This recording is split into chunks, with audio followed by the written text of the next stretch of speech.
Daily habits. What we do every day, what we repeat day in and day out, eventually shapes our destiny. For example, when I first opened my restaurant, I wasn't familiar with the work. Cooking, arranging the dishes, serving food, it all felt awkward. But after just a year, my hands became quicker and more skillful. 10 years later, things changed even more. After 20 years, it was like second nature. The same goes for monks who are new to the temple. In the first few months, they aren't used to striking the bell or the wooden fish during ceremonies. But with daily practice, multiple times a day, and taking turns after just 1 year, they master it. Eventually, they become so proficient that no matter how long the chant, they can keep up with ease. This is karma, good karma. Karma comes in two forms, positive and negative. For instance, if you cultivate a good habit, like answering the phone politely, "Hello, may I ask who's calling?" This is also karma, but good karma. On the other hand, if you answer abruptly, "Who's this? What do you want?" That's also karma, but it's negative karma. The way you speak, the way you walk, whether rough or gentle, these are all habits.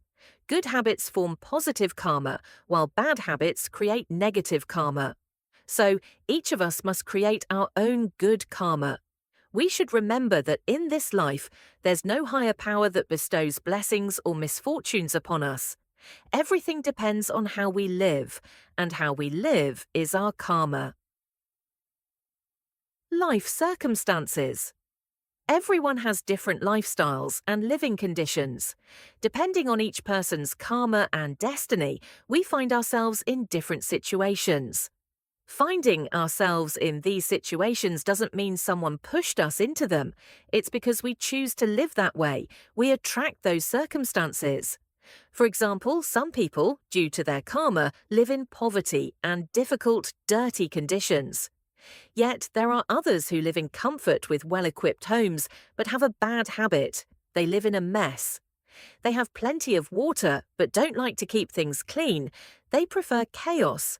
They have a shelf, but leave their shoes all over the floor. They have a mop, but the floor near the entrance is always muddy. They have a coat rack, but never hang their clothes up. They throw them everywhere. People who like cleanliness are very frustrated by such things. About 10 years ago, I played the role of a judge in a dispute between a Western couple. Both were my meditation students. The husband was so messy that his wife, who complained to the assembly here, wanted a divorce just because of this.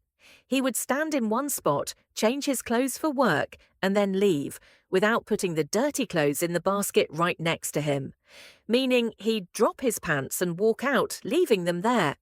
His wife would see this, pick up the dirty pants, and put them in the basket. At first she thought, "Well, we're newly married. I'll just deal with it and maybe he'll change."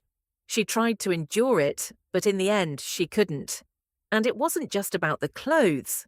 After drinking a glass of milk, he'd leave the glass there, even though the sink was right next to him.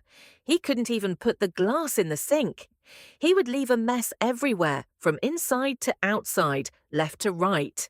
The snow shovel was never in its place after he used it.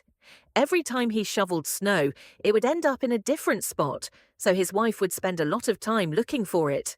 They had just 2 people in the house, with a small child, but she had to look after both the child and her husband.